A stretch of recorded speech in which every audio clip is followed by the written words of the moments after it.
जो इस सत्संग का आयोजन किए हैं, उनके संबंधी, पड़ोसी, मित्र आदि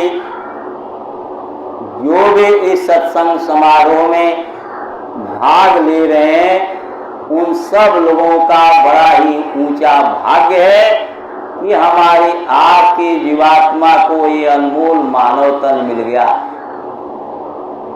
अभी अखिलेश जी ने बताया कि 4,84 लाख योनियों में भी वही आत्मा है जो हमारे आपके अंदर है। वो अपने कर्मों के वशीभूत होकर के, कर्मों के बंधन में बंध करके उस घोर तकलीफ का सामना करती हुई नरकों और 84 में पड़ी हुई है। आप भी कभी सह रहे थे, रो रहे थे, चीख रहे थे, चिल्ला रहे थे। आपके रोने, चीखने, चिल्लाने की आवाज भी लाखों लाखों मील दूर जा रही थी। आपकी आवाज को, करुण पुकार को, उस दुख दर्द भरी आवाज को कोई सुनने वाला नहीं था। जैसे आप अपने नजरों के सामने बकरे मुर्गे को कटते हुए देखते हैं, किसी के ऊपर अत्याचार होते हुए देखते हैं, लेकिन उनकी बात को कोई वकील जज नहीं समझता, उनके लिए हाई कोर्ट, सुप्रीम कोर्ट नहीं बना। आप भाग्यशाली हो कि मनुष्य शरीर में हो। आपके साथ कोई अन्याय करेगा, आप छोटे से छोटे, बड़े से बड़े न्यायालय में जाकर के न्याय की याचिका कर सकते हो, न्याय पाने के लिए प्रयास कर सकते हो, लेकिन आपके अंदर भी वही आत्मा है जो उन 84 में पड़े जीवों के अंदर है। मालिक ने आपके दुख दर्द भरी आवाज को, आपके करुण पुकार को देखा, क्योंकि हम सब लोग अंधे हैं, लेकिन मालिक स्वयं अनामी लोक का रहने वाला, उसके अंदर से अगम पुरुष, अलग पुरुष, सत्पुरुष, महाकाल पार ब्रह्म ब्रह्म और काल आद्या महाशक्ति ब्रह्मा विष्णु शंकर और 33 करोड़ देवता, 9 करोड़ दुर्गा, 10 करोड़ शंभु और विराट सभी निकले हैं। इस मृत्यु लोक में मनुष्य आत्माओं के साथ साथ 4,84 लाख योनियों में अपने कर्मों की सजा भोग रहे सभी जीव उस मालिक के अंदर से निकले हुए हैं। परमात्मा उस प्रभु के अंदर से, अनामी मालिक के अंदर से सब निकले हुए हैं और स्वयं अनामी मालिक ने गुरु का रूप धारण करके हमारे आपके बीच में आए। जो सबसे ऊंची मंजिल पर पहुंच जाता है, नीचे का सब कुछ उसे स्पष्ट दिखाई देता है। तभी कबीर साहब ने कहा, ऊंचा चढ़ के देखा, घर घर की एक लेखा, सभी जीवों को भारी तकलीफ और मुसीबतों का सामना करना पड़ रहा। गोस्वामी जी महाराज जब कंज गुरु को पाकर के साधना किए और अपनी साधना का आधार लेकर के, गुरु की दया कृपा लेकर के जब अनामी लोक में गए, तो वहां नरकों के जीवों को नरकों की सजा भोगते हुए देखा उन्होंने। तब गोस्वामी जी महाराज ने रामचरितमानस में लिखा, कल्प कल्प एक एक नरका। एक जीव को कई कल्पों तक, कल्प कोई 2-4 घंटे का नहीं होता है। सतयुग, त्रेता, द्वापर, कलयुग, ये 4 युग होते हैं और 4 युग की एक चौकड़ी और 14 चौकड़ी का एक मनवंतर और 72 मनवंतर का एक कल्प होता है। कैलकुलेटर लेकर के रात को जब सोने लगना तो इसका कैलकुलेशन करना, तब आपके समझ में आएगा कि कितने युगों तक एक कष्ट सहने के बाद गुरु की दया हो गई कि हम आप मनुष्य शरीर में आ गए। मनुष्य शरीर में आ गए कितने कष्ट के बाद, और 1,84 भ्रम के मग में अटका आए, और अब की पासा ना पड़े तो फिर 84 जाए। ये मनुष्य शरीर, नरनारायणी शरीर, ये देव दुर्लभ मनुष्य शरीर, टॉप ऑफ क्रिएशन, सृष्टि का सरताज, इस शरीर को मालिक ने अपनी आत्मा को जन्म मरण के पीड़ा से बचाने के लिए दिया, और कोई इस शरीर के पाने का लक्ष्य और उद्देश्य नहीं है। आप जिस शरीर में भी गए, कर्मों के हिसाब से आपको भोग मिला। शरीर बनने से पहले आपका भोग निश्चित कर दिया गया। मैं अभी अपने लड़की के यहां से निकल रहा था, सागरपुर से, पुल के नीचे डाबरी मोड़ के तरफ से निकल रहा था, उस तरफ जाने के लिए, संगम बिहार के लिए बस पकड़ने के लिए जनक सिनेमा के स्टॉप पर देखा 76 साल आजादी के बाद भी सुअर टट्टी खा रहा। वो टट्टी उसके लिए निश्चित पहले से है, सुअर का शरीर उसको बाद में मिला है। उसी तरह से गुरु महाराज समझाते थे कि आप, वो जब मनुष्य शरीर देने की बात हुई, वो मनुष्य शरीर में जीवात्मा के आने से पहले मां के गर्भ में मांस का एक लोतरा, एक पिंड बन के तैयार हुआ, और लगभग 4 महीना 20 दिन के बाद, यानी 4.5वें महीने में जीवात्मा को शब्दों के सीढ़ी से उतारा गया। उससे पहले आपकी पूरी जीवन की फाइल बना करके रख दी गई, उसमें कोई तब्दीली नहीं।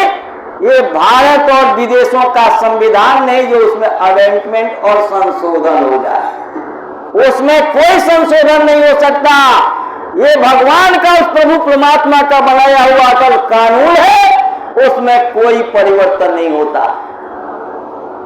पूरी फाइल बना के, सुना के, समझा करके, तब मां के गर्भ में उस प्रभु ने आपकी जीवात्मा को उतारा, और जिस दिन से जीवात्मा उस मां के पिंड में उतारी गई, उसी दिन से आपकी श्वासों की पूंजी खत्म होने लगी।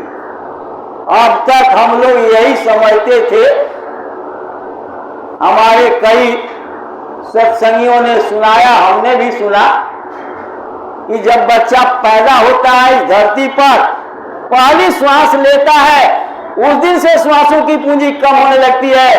लेकिन मैं मौर्य जी के गाड़ी में अभी मथुरा से आ रहा था, और 97 के मार्च का सत्संग मैं सुन रहा था, उसमें गुरु महाराज ने कहा, जिस दिन से सूरत आपके मां के गर्भ में उतारी गई, उसी दिन से श्वासों की पूंजी कम होने लगी। गुरु महाराज ने कहा, किसी को उम्र और आयु नहीं मिलती, श्वासों की पूंजी गिन के मिली है, गिन गिन के श्वासों की पूंजी मिली है। जिस तरीके से खर्च करोगे, जहां लगाओगे, आपको कोई रोकेगा टोकेगा नहीं, पूछेगा नहीं, कोई उस पर प्रतिबंध नहीं है। अच्छा करो बुरा करो, उस फाइल के अनुसार चलो या फाइल के अगेंस्ट में जाओ।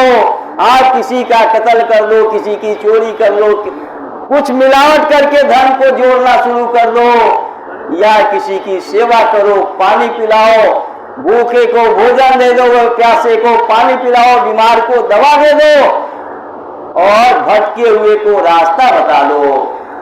ये दोनों तरह की आजादी आपको दे करके आपको ये अनमोल मानव तन मालिक ने दया करके दिया है। 84 लाख योनियों में भ्रमने के बाद 184 भ्रम के मग में अटका आए, और अब की पासा ना पड़े तो फिर 84 जाए। अब की जो आपको दाव मिला है, मौका मिला है, अगर इससे काम नहीं किए, अपने कर्मों के मोटी जंजीर में बंद करके अपने जीवात्मा को नरकों और 84 में जाने के लिए मजबूर कर दोगे, वहां कोई आपका उपाय नहीं चलेगा। तब महात्माओं ने कहा अब पछताए होत क्या चिड़िया चुन गई थी। आपको अनमोल मानव पर मालिक ने दया करके दिया। मनुष्य शरीर में आए, दुनिया की पढ़ाई लिखाई करने के लिए आप स्कूल कॉलेज यूनिवर्सिटी में जाते हो, वहां शिक्षक भी होते हैं, आपको समझाने वाले भी होते हैं, बताने वाले भी होते हैं। बहुत बड़ी बिल्डिंग हो, बहुत अट्रैक्टिव बिल्डिंग हो, उसमें तमाम लाइब्रेरियों से बढ़कर के किताबें रखी हो और उसमें बताने वाला शिक्षक नहीं हो, कौन सी डिग्री पाओगे? किस काबिल बनोगे? क्या शिक्षा प्राप्त करोगे? जब दुनिया की पढ़ाई के लिए आपको शिक्षक और मास्टर की जरूरत है, तो आध्यात्मिक पढ़ाई तो जहां दुनिया की पढ़ाई खत्म होती है, वहां इस अध्यात्मवाद स्पिरिचुअल साइंस की शुरुआत होती है। वो कौन सी पढ़ाई? मीराबाई ने पढ़ा, राजमहलों में रहने वाली छत्रानी ठकुरानी, दासियों के बीच में, नौकरानियों के बीच में रहने वाली, काशी जाके जूता सिलने वाले रैदास जी को गुरु बना लिया।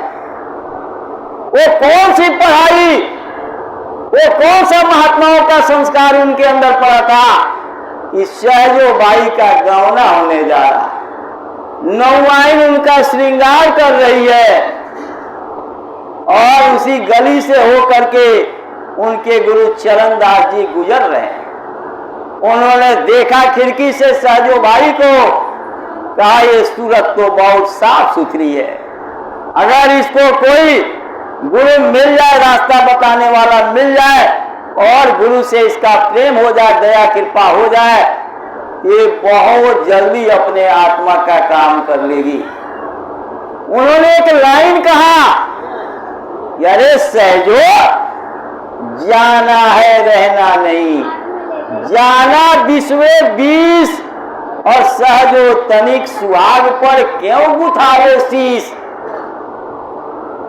हम लोग रोज इस वचन वाणी को सुनते हैं, लेकिन गुरु महाराज के वचन वाणियों का कोई प्रभाव हम लोगों के ऊपर नहीं होता है। लेकिन एक चरणदास की वाणी, वचन सहजो भाई के कलेजे में बाण के तरह लगा और उन्होंने तुरंत जो है इस पर एक्शन लिया और नौवाइन को कहा मुझे अब श्रृंगार की जरूरत नहीं है, मुझे नकली पति के साथ, थोड़े दिन के पति के साथ मुझे नहीं जाना, अब तो मैं अपने असली पति के साथ जाऊंगी, मुझे अपने असली पति से मिलना है। और चरणदास जी ने उनको नाम का भेद बताया जो गुरु महाराज ने हमको आपको बताया, और उन्होंने इस तरह से लगन और तत्परता से अपना काम समझ करके, गुरु महाराज कहते थे कि सत्संग, सेवा और भजन तो तुम लोगों को बोझ समझ में आता है। देखो अयोध्या जी को, गर्मी में आए हो, इससे अच्छा कूलर में रहते घर में। अरे शरीर को कष्ट देकर के यहाँ चल के आए हो, तो कम से कम आत्मा को तो नरकों की सजा से बचाओ। अब आप सो जाओ, हमारी क्या गलती है? एक मेरी आदत खराब है कि कहते हैं लोग कि मिश्रा जी टोकते रहते हैं। मैं तो ये भी कहता हूं अगर मेरे टोकने से बचना है तो काले रंग का, काले शीशे का चश्मा लगा लो ताकि मुझे दिखाई ना दे, मैं किसी को कहूं नहीं। लेकिन मैं गुरु भाई, गुरु बहन समझ करके, अपने जैसा समझ करके मैं चाहता हूं कि गुरु महाराज की दया हम सब लोगों के ऊपर बराबर पड़े। आपका शुभ चिंतक हो। शीशा जो है किसी व्यक्ति का दुश्मन नहीं होता, शीशा तो आपका शुभ चिंतक है। आपके दाग धब्बों को वो दर्शाता है कि समाज में जाके आपकी बेइज्जती ना हो।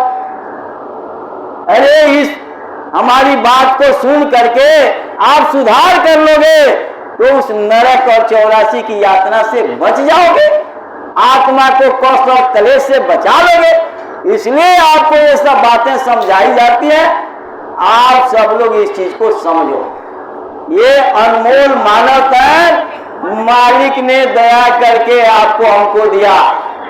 जब मनुष्य शरीर में आप आए तो आपको 2 काम करना है। पहला काम तो आप भूखे को रोटी, प्यासे को पानी, बीमार को दवा, जरूरतमंद की सेवा, रास्ता बताओ। जब इस तरह का काम करोगे तो आपके पास सब तरह के जीव आएंगे और इस पुण्य के प्रताप से आपके पास कोई संत भी आ जाएगा। और जब संत आ जाएंगे तो जीव गति का रास्ता आपको दे देंगे। क्योंकि संतों के आने का लक्ष्य दुनिया की चीजों को दे करके दुनिया के इस दलदल में हम जीवों को फंसाने का काम नहीं होता। गुरु महाराज कहा करते थे, मैं आया वही देश से जहां तुम्हारे धाम और तुमको घर पहुंचाना एक हमारा काम। संगम विहार और मंडावली और बुराड़ी पहुंचाना नहीं। आपका घर इस मृत्यु लोक पर कहीं नहीं, आपका घर देवी देवताओं के लोक में, स्वर्ग में नहीं। क्योंकि यह तन कर फल विषय न भाई, स्वर्ग अंत काल दुखदाई। आज्ञा महाशक्ति ब्रह्मा विष्णु शंकर के देश में भी आपका घर नहीं है। उनका भी एक समय निश्चित होता है। जैसे लोकसभा के सदस्यों का समय जो है अवधि 5 साल की और राज्यसभा के सदस्यों की अवधि 6 साल की होती है। उसी तरह विधानसभा विधान परिषद का। आपकी उम्र ज्यादा है लेकिन फिर भी स्वर्ग में जाने के बाद वहां कोई नया कर्म नहीं करोगे और जो किए हो, जो जमा किए हो, उसको खर्च करोगे तो एक दिन वो पुण्य कर्म सब खत्म हो जाएगा। जैसे बहुत ज्यादा पैसा बैंक में जमा किए हो, रोज एटीएम से चेक से रोज निकालोगे तो एक दिन आपके जीवन में ऐसा समय आ जाएगा कि वो पैसा सब निकल जाएगा, आपके पास आ जाएगा, बैंक खाली हो जाएगा। पुण्य छिने मृत्यु लोके, यह तन कर फल विषय न भाई, स्वर्ग अंत काल दुखदाई। स्वर्ग भी अंत में दुखदाई है क्योंकि जो जमा किए हो खर्च होने के बाद आपको यहाँ आना है। और जब मनुष्य शरीर में आओगे तो आप किसी साधारण झुग्गी झोपड़ी वाली अनथराइट कॉलोनी में जन्म नहीं होगा। किसी पॉश कॉलोनी में, किसी सेठ साहूकार फैक्ट्री मकान मालिक के, किसी मंत्री मिनिस्टर के घर में आपका जन्म होगा। बिना कमाया हुआ धन मिलेगा।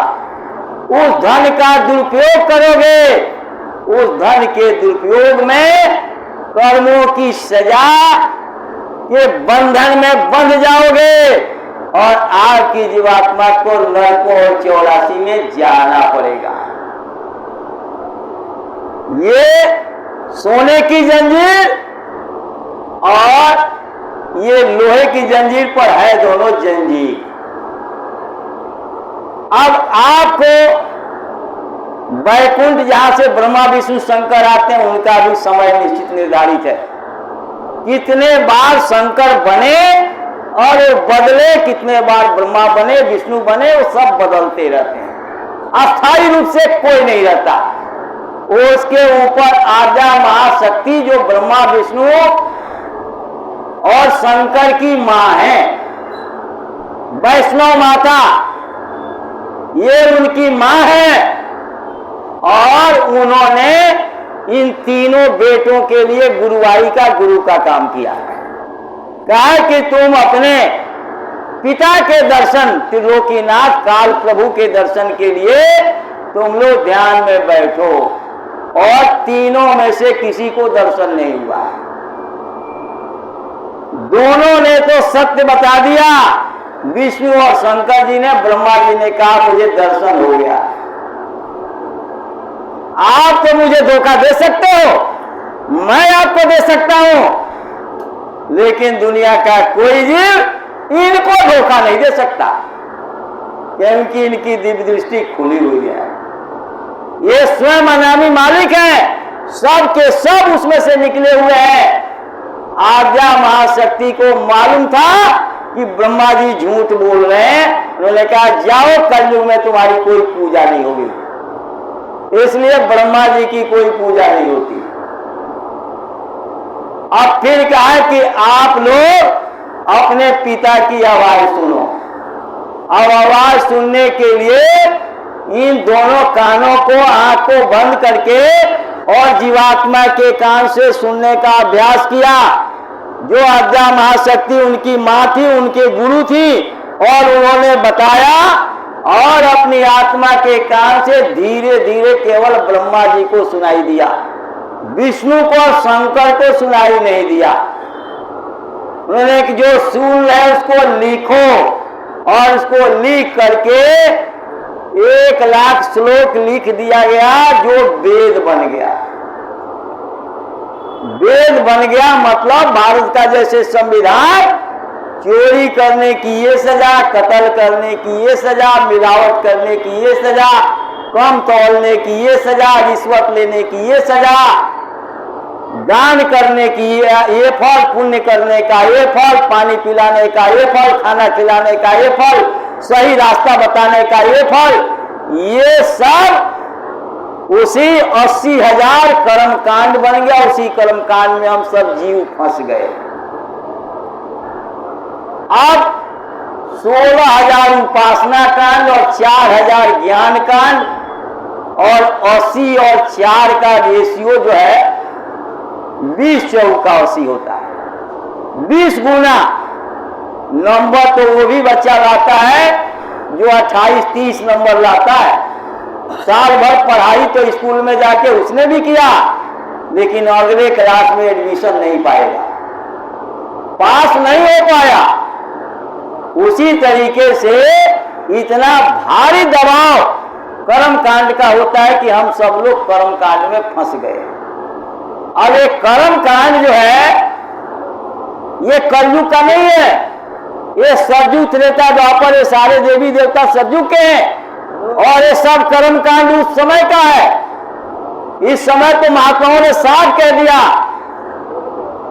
सतयुग त्रेता द्वापर, पूजा मखर जोग, कलयुग केवल नाम से प्रभु को पावे लोग। गोस्वामी जी महाराज ने कहा, कलयुग केवल नाम आधारा, सुमिरी सुमिरी नर उतरहु पारा। कबीर साहब ने कहा, जिसको हम दुनिया के लोग सुख समझते हैं, उन्होंने कहा सुख के माथे सिल पड़े, ऐसे सुख पर पत्थर डाल दो जिसको मैं देखूं ही ना, सुख के माथे सिल पड़े, नाम हृदय से जाए।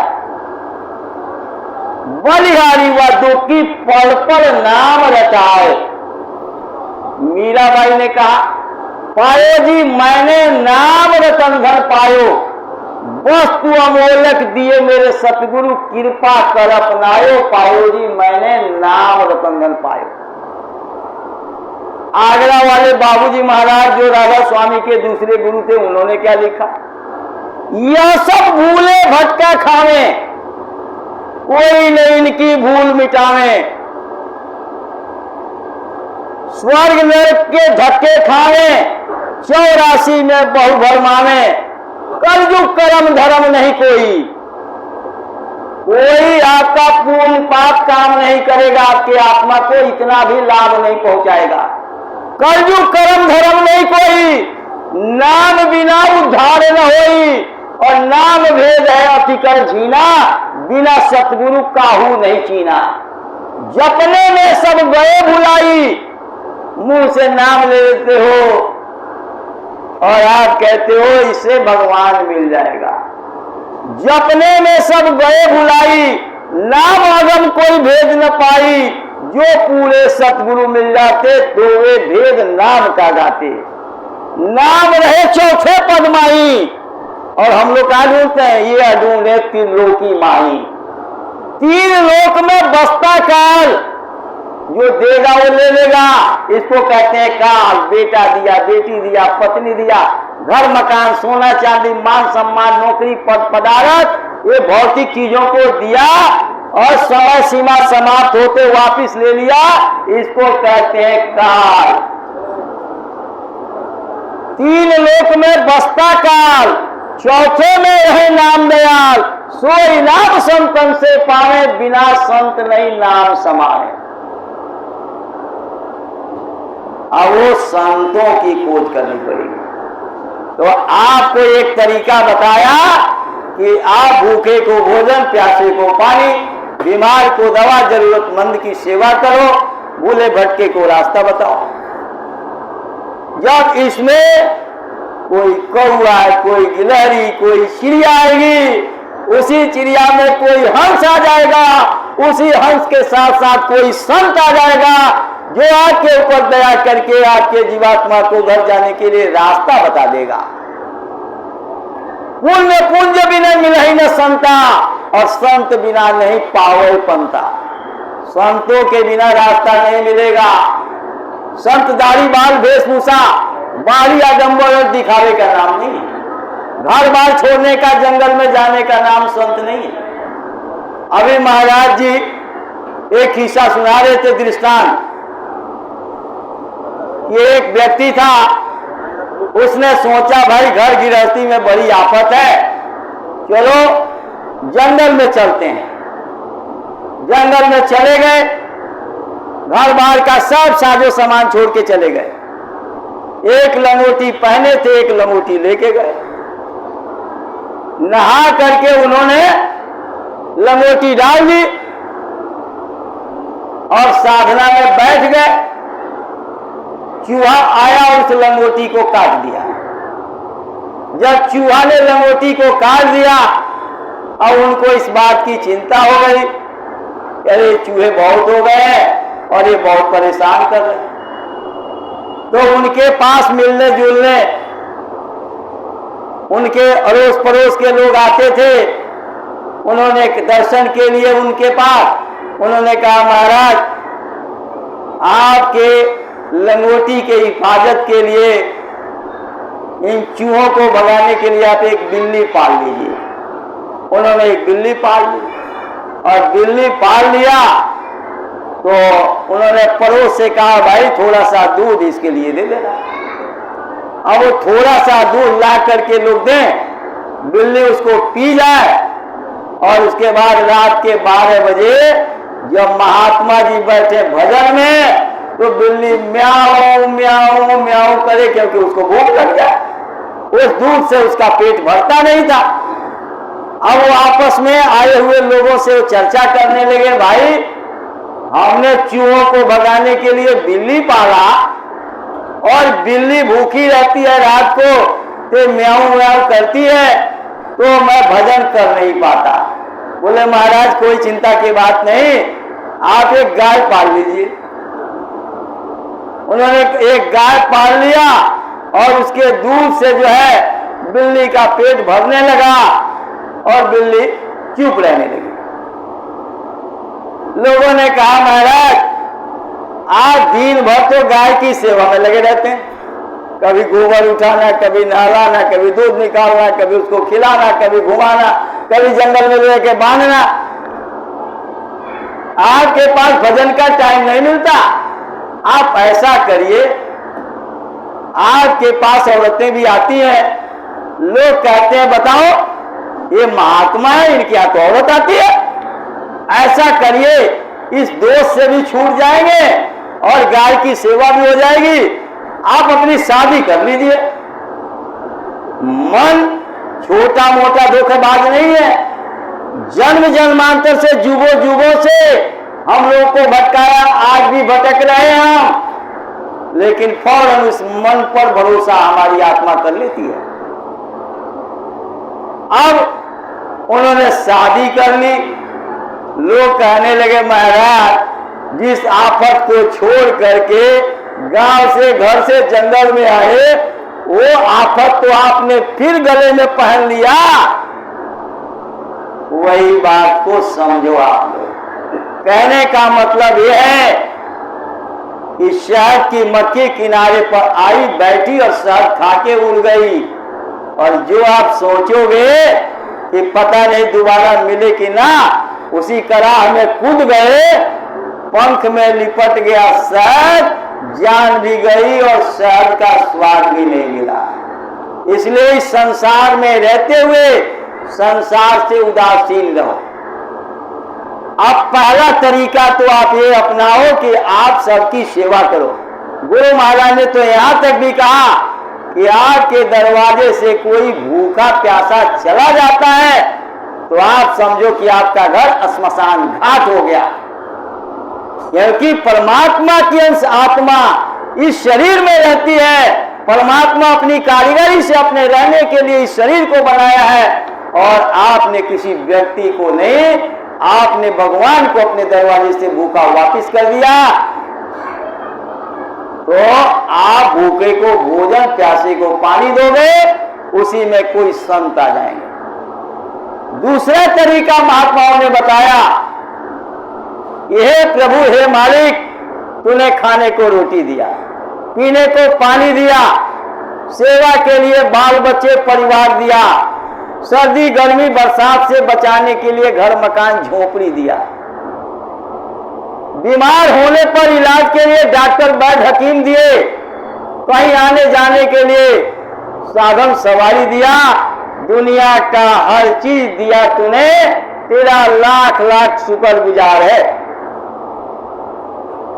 अगर दुनिया का सब कुछ मुझे ही दे दे, सबसे लेके मुझे दे दे, तो भी मेरा मन तृप्त होने वाला नहीं है। कुबेर के पैर में एक खजाना बना के दे दिया जाए, कुबेर वाला खजाना, और दूसरा भी खजाना मिल जाए, तो भी ये मन को संतोष नहीं होगा।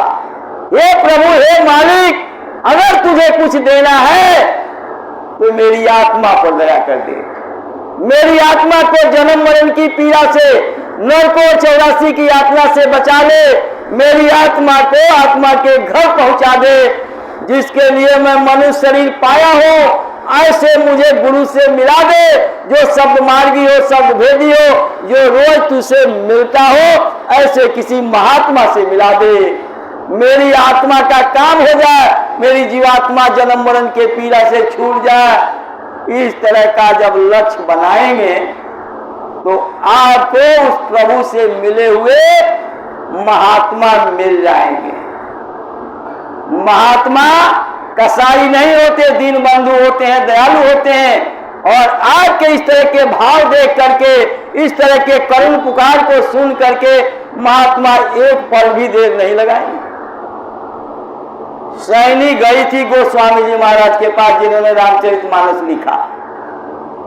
गोस्वामी जी महाराज ने कहा, अरे बच्ची, ऊंची जाति में पैदा होने का बड़ा सुख है, धन संपत्ति के सुख भोगने का बड़ा सुख है, सुंदर बाल बच्चे और हट्ठे कट्ठे पति, परिवार में सब लोग निरोग, इसका बड़ा सुख है। मान सम्मान प्राप्त करना, ऊंचा पद और ओहदा, पढ़ाई लिखाई का बड़ा सुख है। तू कहाँ आ गई यहाँ इस झोपड़ी में, दुनिया का सुख भोग?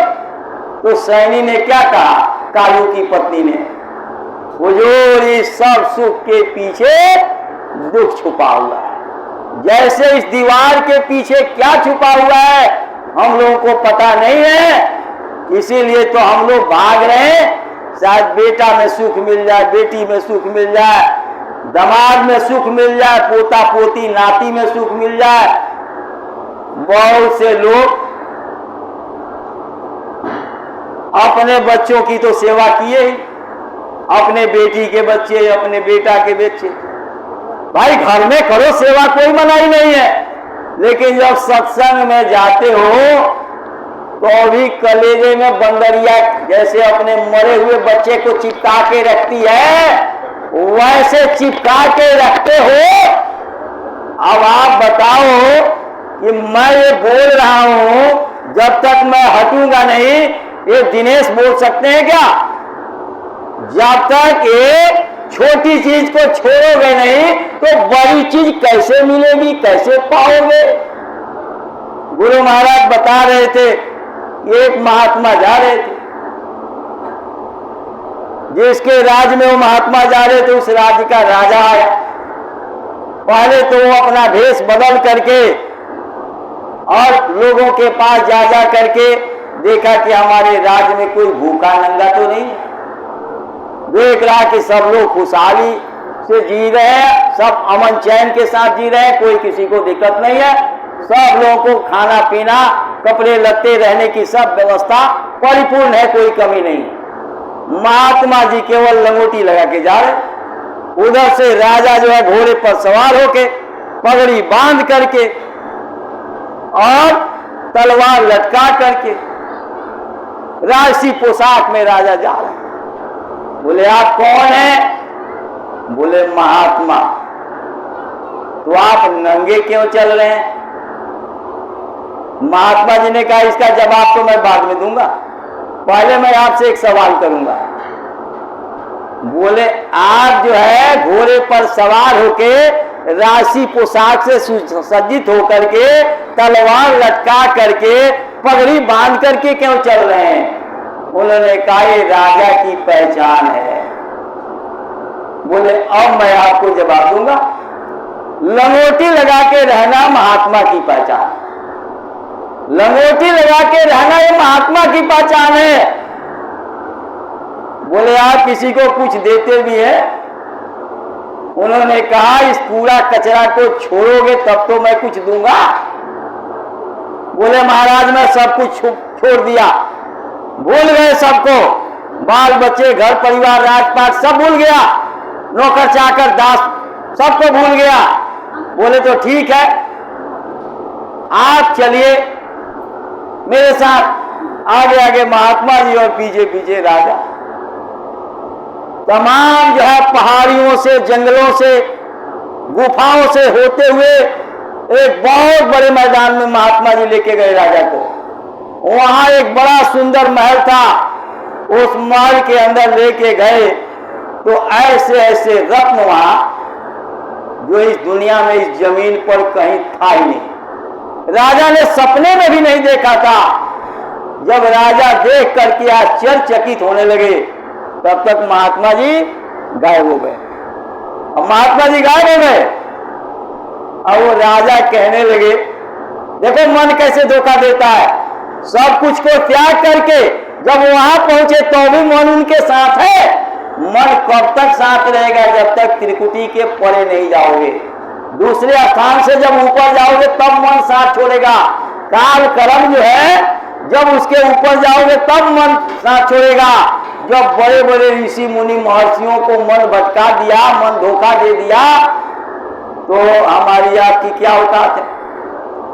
अब वो जो है कहने लगे कि मैं अगर जाऊं अपने राज्य में लौट करके, अभी अपने राज्य की याद आ रही है उनको, राज्य की याद उनको आ रही है कि मैं अपने राज्य में जाऊं और लोगों से बताऊं कि मैं ऐसे ऐसे रत्न को दे के आया हूं, जैसा यहाँ कहीं दुनिया में नहीं है।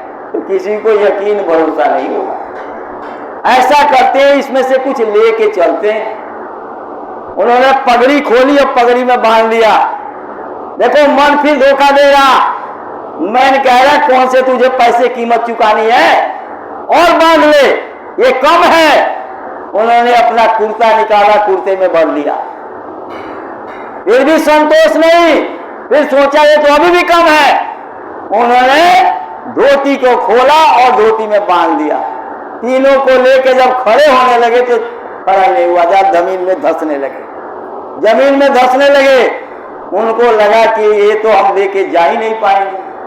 ऐसा करते हैं धोती वाला निकाल के रख देते हैं, धोती का सामान निकाल के रख दिया, हीरे जवाहरात लाल पन्ने पुखराट, और धोती पहन लिया।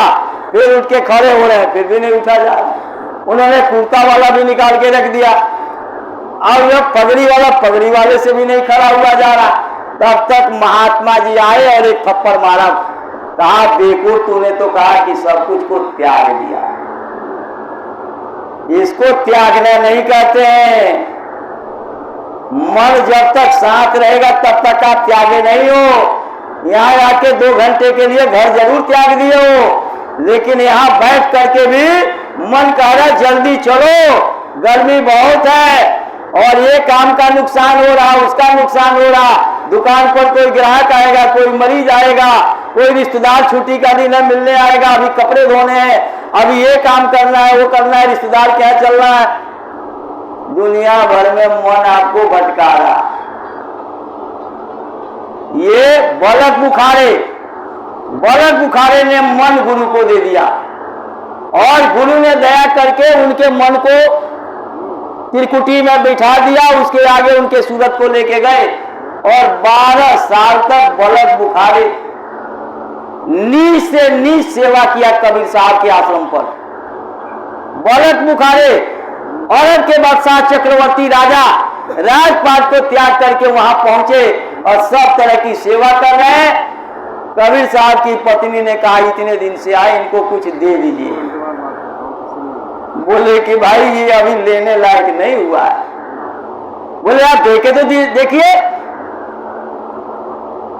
बोले ऐसा करना, झाड़ू लगा के कूड़ा इकट्ठा करना और जब सुबह 4 बजे गंगा स्नान करके आते हैं तो पीछे से जाके इनके ऊपर कूड़ा डाल देना और पीछे छुप जाना। जब उन्होंने कूड़ा डाला तो कहा जा, मैं बादशाह बलक नहीं रहा, नहीं तो अभी खाल खिंचवा के इसमें भूस भरवा देता है।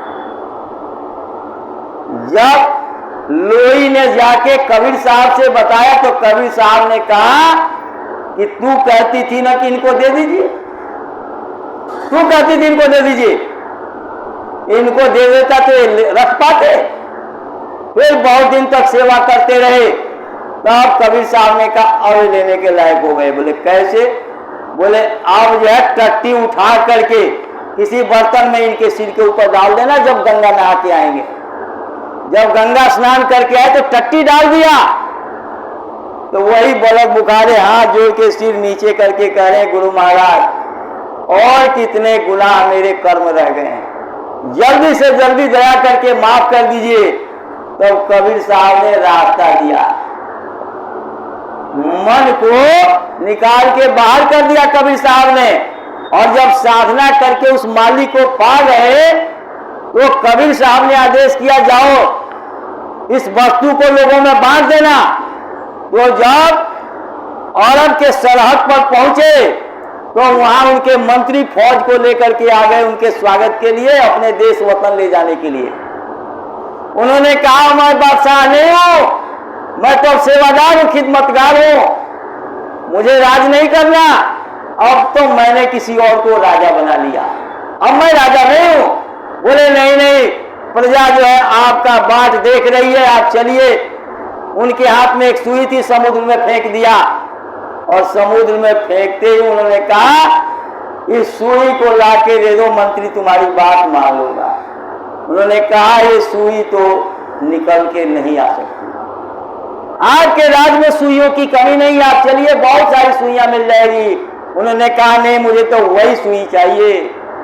उन्होंने आंख बंद किया, रामकृष्ण को, ब्रह्मा विष्णु शंकर 33 करोड़ देवताओं को नहीं, काल महाकाल को नहीं, ब्रह्मपाल ब्रह्म को नहीं याद किया, अपने गुरु कबीर साहब को जो 3.5 हाथ के शरीर में पैदा हुए थे, जिनकी मां ने बक्से में बंद करके नदी में फेंक दिया था, लहरतारा नदी में, कबीर साहब को याद किया। और कबीर साहब को याद करते ही वो मछली एक समुद्र से निकली जिसके मुंह में वो सुई थी, सुई ला करके सौंप दिया। गोस्वामी जी महाराज हम लोग रामचरितमानस जरूर पढ़ते हैं, लेकिन ऐसा शिक्षक नहीं मिलता जो रामचरितमानस को समझाए। हमारे यहाँ के समझ में नहीं आता। गोस्वामी जी महाराज ने लिखा कि मूदत नैन त्रिसितमय भयऊ, पूनी चितवत कौशलपुर गयऊ। मैंने इन दोनों आंखों को बंद किया और आत्मा के तीसरे आंख से जब देखा, चिंतन करने लगा, उसमें खो गया। तो मैं कौशलपुर अयोध्या, एक गोंडा फैजाबाद अम्बेडकर नगर उत्तर प्रदेश वाला नहीं, अंदर में ऊपर है अयोध्या, ये काया काशी है, ऊपर अयोध्या है, ऊपर जाओगे राम मिलेंगे।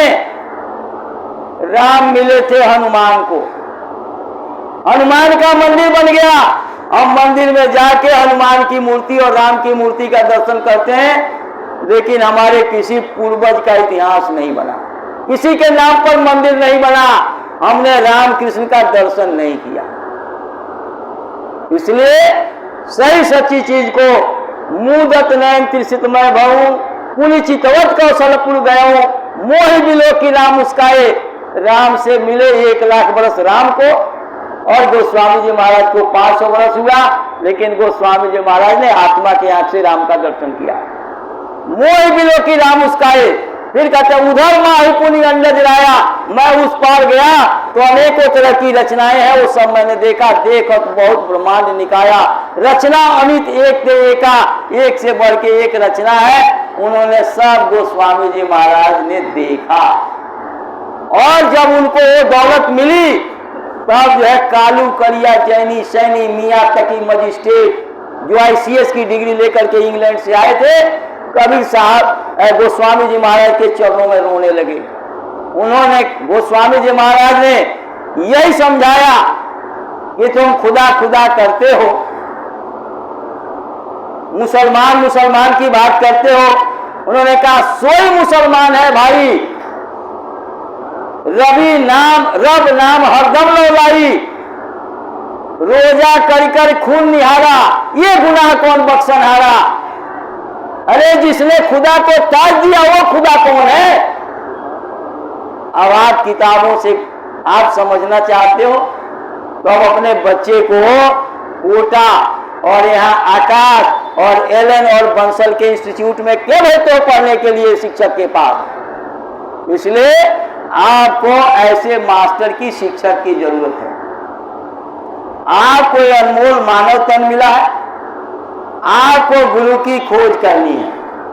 गुरु देखो, जैसे पढ़ाई के लिए आपके पड़ोस में भी कोचिंग सेंटर है, लेकिन आप जो है उस कोचिंग सेंटर में बच्चे का एडमिशन नहीं कराते हो।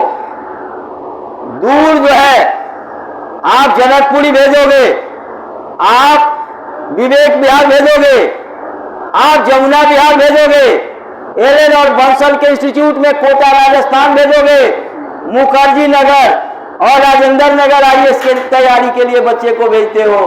कि बढ़िया मास्टर जैसे हमारे अखिलेश जी ने बताया कि आपको कलकत्ता जाना है, आपको पटना जाना है, तो कितनी ट्रेनें नई दिल्ली से जा रही है, लेकिन जब तक कोलकाता वाली ट्रेन नहीं आएगी तब तक उसमें सवार नहीं होंगे।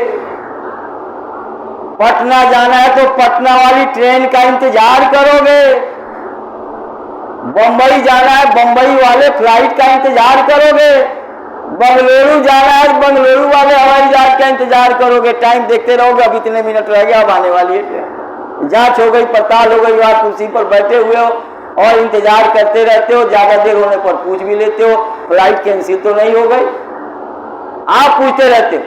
उसी तरह से किस काम के लिए आपको गुरु बनाना है ये तो पहले डिसाइड करो। आपको हल जोतना, ट्रैक्टर चलाना सीखना है तो ट्रैक्टर चलाने वाला गुरु चाहिए, कार चलाना सीखना है तो कार चलाने वाला गुरु, आपको चंद्रमा पर जाना है तो चंद्रमा पर जाने वाला गुरु चाहिए, मंगल ग्रह पर जाना है तो उसका गुरु चाहिए, बस खराब हो गई तो बस को सिखाने वाला मैकेनिक चाहिए आपको। दुनिया की पढ़ाई जो है सब कुछ आपके अंदर भरा हुआ है, लेकिन फिर भी आपको ऐसा मास्टर चाहिए जो उस छुपी हुए ज्ञान को, शक्ति को उजागर कर दे, आपको वहां पहुंचा दे। उसी तरह से आपके आत्मा के अंदर काबिलियत है उस परमात्मा से मिलने की, परमात्मा के पास जाने की, लेकिन उसके लिए आपको उस परमात्मा से मिले हुए महात्मा की जरूरत है। अब वो समय समय पर महात्मा आते हैं। सबसे पहले, इससे पहले गुप्त संत तो पहले भी होते थे, लेकिन लगभग 700 वर्ष पहले कबीरदास आए। कबीरदास जब आए तो उन्होंने साहब नाम जगाया। साहब से सब होता है, बंदे से कछुनाई, राई को पर्वत करे, पर्वत राई माई। वो कोई पढ़े लिखे नहीं थे,